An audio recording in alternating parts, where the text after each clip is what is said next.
अब बात हिमाचल प्रदेश में नेम प्लेट पर हो रहे दंगल की।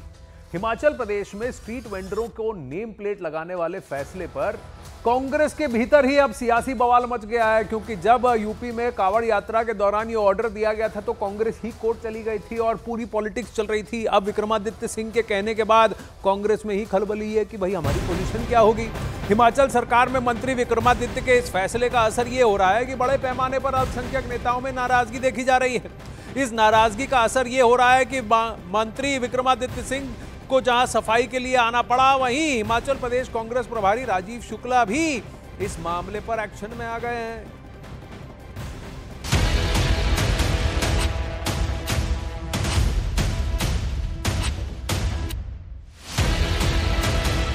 योगी सरकार की तर्ज पर हिमाचल सरकार,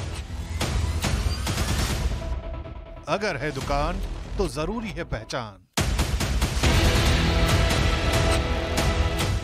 नेम प्लेट पर सवाल, हिमाचल में सियासी उबाल। क्या हिमाचल सरकार को भी योगी मॉडल पसंद आ गया है? क्या दुकान और उसकी पहचान वाले स्क्रिप्ट जो यूपी सरकार में लिखी गई वो हिमाचल सरकार के मंत्री विक्रमादित्य को भी रास आ गई? ये सवाल इसलिए उठ रहे हैं क्योंकि हिमाचल प्रदेश में रेहड़ी पटरी वालों की पहचान के लिए जो नेम प्लेट वाला फैसला लिया गया, उस पर कांग्रेस के भीतर ही विरोध के सुर मुखर हो उठे। आलम यह हो गया कि अल्पसंख्यक नेताओं की नाराजगी के बीच मंत्री विक्रमादित्य सिंह को नेम प्लेट वाले फैसले पर सरकार का पक्ष क्लियर करना पड़ा। इसमें यूपी का कोई लेना देना नहीं है। हिमाचल प्रदेश एक अलग राज्य है, एक अलग प्रांत है, and we have to follow the rules which is abided by the constitution and in this particular case by the Municipal Corporation Act। मगर निश्चित तौर से क्योंकि चुनी हुई सरकार है, इसलिए प्रदेश के लोगों के हितों की रक्षा करना और प्रदेश में सुरक्षा को बनाए रखना ये सरकार का दायित्व बनता है। और जो भी बाहर से आ रहा है वो भी प्रदेश के अंदर आए, मगर जैसा मैंने कहा कि जो कंसर्न्स प्रदेश के लोगों के इन रिस्पेक्ट ऑफ सिक्योरिटी है, इन रिस्पेक्ट ऑफ और कोई अगर कोई हार्मनी है, उसको बनाए रखना ये भी सरकार का दायित्व बनता है। अब इस फैसले के पीछे उठे सियासी बवाल की क्रोनोलॉजी समझिए। दरअसल मंगलवार को शिमला में शहरी विकास मंत्रालय के साथ मंत्री विक्रमादित्य सिंह ने एक मीटिंग की थी। इस मीटिंग में तहबाजारी को लेकर अहम फैसले लिए गए थे। इन्हीं फैसलों में से एक फैसला ये भी था कि ढाबा, होटल और रेहड़ी वाले अपना पहचान पत्र लगाएंगे। इसी पर शहरी विकास मंत्री विक्रमादित्य सिंह ने सोशल मीडिया पर एक पोस्ट डाली थी। इस पोस्ट में यूपी के सीएम योगी आदित्यनाथ की तस्वीर के साथ खबर लगी थी। पोस्ट में कहा गया था कि स्ट्रीट वेंडिंग कमेटी की तरफ से आईडी जारी की जाएगी और सभी को अपनी आईडी और पूरी जानकारी देनी होगी। लेकिन विरोध के सुर मुखर होने के बाद पोस्ट को एडिट कर दिया गया और योगी आदित्यनाथ की फोटो को हटा दिया गया। लेकिन तब तक ये खबर हिमाचल से लेकर दिल्ली तक पहुंच चुकी थी। सवाल यही उठाए गए कि क्या योगी सरकार से प्रभावित होकर फैसला लिया गया, क्योंकि मंगलवार को ही योगी सरकार ने भी होटल, ढाबों और दुकानों पर साफ सफाई और वेरिफिकेशन को लेकर सख्त निर्देश जारी किए थे। यही वजह रही कि हिमाचल कांग्रेस प्रभारी राजीव शुक्ला इस मामले को सुलझाने में जुट गए हैं।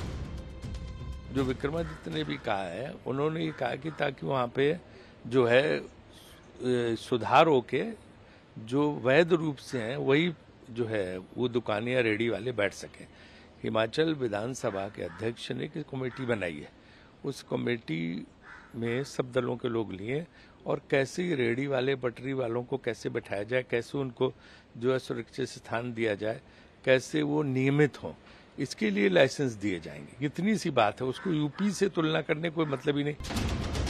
क्योंकि कांवड़ यात्रा के दौरान ऐसे ही फैसले का राहुल गांधी से लेकर प्रियंका गांधी तक ने विरोध किया था। अब देखिए, जो निर्णय योगी आदित्यनाथ जी की सरकार ने उत्तर प्रदेश में लिया था, restaurant, street vendors, edible items बेचने वाले लोगों के विषय में कि आइडेंटिफिकेशन दिखाना पड़ेगा, नेम बोर्ड लगाना पड़ेगा, कुछ मेंटेन करना पड़ेगा, स्टैंडर्ड्स ऑफ हाइजीन एक्सेट्रा, उसी को कांग्रेस पार्टी ने भरपेट गालियां दी और आज वो हिमाचल की सरकार ने कहा कि इसको हम लागू करेंगे, बहुत अच्छा कदम है, कंज्यूमर के इंटरेस्ट का है, पब्लिक के इंटरेस्ट का है। विक्रमादित्य जी ने इसकी अनाउंसमेंट की। हाल ही में शिमला के संजौली में कांग्रेस को मस्जिद विवाद की चुनौती का भी सामना करना पड़ा है और अब नेम प्लेट विवाद को लेकर कांग्रेस में दो फाड़ जैसी स्थिति है। यही वजह है कि कांग्रेस को डबल गेम वाली राजनीति के आरोपों का भी सामना करना पड़ रहा है। नाम बताने, पहचान करवाने और वेरिफिकेशन करवाने में क्यों कांग्रेस पार्टी के सिर्फ मुस्लिम नेताओं को तकलीफ हो रही है, यह प्रश्न भी पूछा जा रहा है। ये किसी व्यक्ति विशेष के ऊपर तो है नहीं, ऑर्डर तो सबके ऊपर है। प्रश्न ये पूछा जा रहा है कि ये क्यों हो रहा है। अब आपको बताते हैं कि खाने में मिलावट पर रोकथाम के लिए योगी सरकार ने क्या क्या सख्त आदेश जारी किए हैं। योगी सरकार के नए आदेश के मुताबिक खाने में मिलावट मिलने पर सख्त से सख्त कार्रवाई की जाएगी। ढाबा और रेस्टोरेंट में खाने की शुद्धता की गहन जांच की जाएगी। सरप्राइज चेकिंग होगी। ढाबा और रेस्टोरेंट के हर कर्मचारी का पुलिस वेरिफिकेशन करवाना आवश्यक होगा ताकि हमें पता लगे कि जो वहां काम कर रहे हैं वो बोनाफाइड वेरीफाइड भारतीय नागरिक हैं या घुसपैठिए इलीगल हैं, रोहिंग्या हो या बांग्लादेशी हो। ढाबा और रेस्टोरेंट में मालिक और मैनेजर का नाम भी डिस्प्ले करना होगा कि ये रेस्टोरेंट किसका है, किसके नाम पर है और इसका ओनर कौन है। ढाबा और रेस्टोरेंट में सीसीटीवी लगाना आवश्यक है ताकि हर वक्त ये पड़ताल हो कि अंदर हो क्या रहा है, और खासकर रेस्टोरेंट एरिया जहां खाने का एरिया नहीं, किचन के अंदर भी। अब इसके साथ ही अगर खाने में मानव अपशिष्ट मिलने की शिकायत मिलती है तो ढाबा मालिक पर भी कार्रवाई हो सकती है, यहां तक कि उसकी दुकान या रेस्टोरेंट सील भी हो सकती है। अब वहीं हिमाचल प्रदेश में नेम प्लेट को लेकर मचे सियासी घमासान के बीच विक्रमादित्य ने सफाई देते हुए कहा कि फैसले का यूपी सरकार से कोई लेना देना नहीं। अभी थोड़ी देर पहले आपने ये साउंड बाइट सुना होगा। वहीं उन्होंने दुकानों और हिमाचल में बाहर से बसने वालों की पहचान होना आवश्यक बताया क्योंकि स्थानीय लोगों की यही मांग है। विक्रमादित्य सिंह हमारे साथ बातचीत करने के लिए मौजूद है। सर, जिस तरीके से हिमाचल सरकार ने कल जो फैसला सुनाया है उसके क्या मायने हैं और किस तरीके से इस पर कंट्रोवर्सी भी हो रही है कि आपने यूपी सरकार के संदर्भ में इस फैसले को सही ठहराया है? ये देखिए, इसमें कंट्रोवर्सी की कोई मसले नहीं है और ना ही इसका यूपी सरकार से या यूपी के माननीय मुख्यमंत्री से या और किसी से लेना देना है। हिमाचल प्रदेश एक अलग राज्य है और आपने देखा पीछे कितना घटनाक्रम हिमाचल प्रदेश के अंदर हुआ। तो हिमाचल प्रदेश में शांति प्रिय माहौल बनाकर रखना और कम्युनल हार्मनी बना के रखना और कंसर्न्स को, जो लोगों के कंसर्न्स है उसको एड्रेस करना, ये हमारा दायित्व बनता है। हिमाचल में कोई भी आ सकता है, देश के किसी कोने से भी आ सकता है और हिमाचली भी देश के किसी कोने में जा सकते हैं, मगर जो भी हिमाचल में आ रहा है उनकी आइडेंटिफिकेशन होना ज़रूरी है। ये मैं क्यों कह रहा हूँ?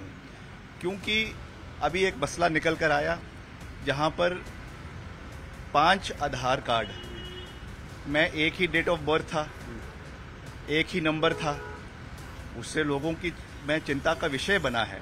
प्रदेश के लोगों में ये चिंता है कि फेक आधार कार्ड बनाकर लोग यहाँ पर आ रहे हैं, तो इस इशू को कौन एड्रेस करेगा?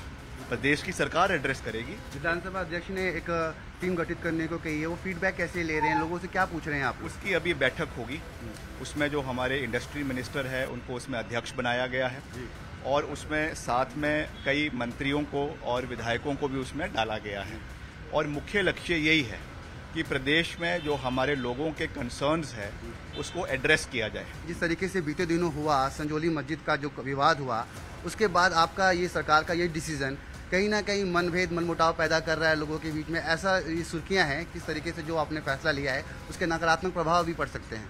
देखिए, ऐसा है कि हमने तो जो लोगों के कंसर्न्स है उसको एड्रेस करना है। जो चीज़ें पीछे हिमाचल के अंदर हुई वो अच्छी नहीं हुई। धन्यवाद हमसे बातचीत करने के लिए। तो आप सुन रहे थे विक्रमादित्य सिंह को, साफ तौर पर दिल्ली पहुंचे हैं, कुछ बड़ी मुलाकातें भी करेंगी और हिमाचल के संदर्भ में भी बातचीत होगी। नई दिल्ली से कैमरामैन प्रकाश गुप्ता के साथ मैं रवि मिश्रा, न्यूज़ 18। अब वहीं बीजेपी नेता जयराम ठाकुर ने विक्रमादित्य सिंह के फैसले को लेकर कांग्रेस पर निशाना साधा। उन्होंने कांग्रेस पर जनता विरोधी होने का आरोप लगा दिया। जो स्टेटमेंट दी है उसमें बड़ी सीरियस बात एक बात है कि उन्होंने उस बात का जिक्र किया जिसके सिलसिले में हमने काम करना शुरू किया था हमारी सरकार ने। भारतीय जनता पार्टी की सरकार के दौरान जब हमने इस नियम को बनाया उस वक्त बहुत सारे प्रश्न खड़ा करने की कोशिश की और उस वक्त हमने कहा था कि इसकी आवश्यकता इसलिए लग रही है क्योंकि हिमाचल प्रदेश की हर गली में हम देख रहे हैं ऐसे बहुत सारे लोग आ गए हैं जिनकी पहचान अभी तक हमको नहीं है। यानी कि हिमाचल ऐसा प्रदेश है जहां आसानी से किसी आदमी को जो बाहर से आता उसको पहचाना जाता कि ये हिमाचल का नहीं है। जब हिमाचल के वो लोग नहीं हैं, बाहर के भी हैं, हमें कोई आपत्ति नहीं, लेकिन सिर्फ एक बात को लेकर के हिमाचल में आकर के अपनी पहचान को क्यों वो छुपाने की कोशिश कर रहे हैं। हमने शुरुआत की थी रजिस्ट्रेशन होना चाहिए, वेरिफिकेशन होना चाहिए।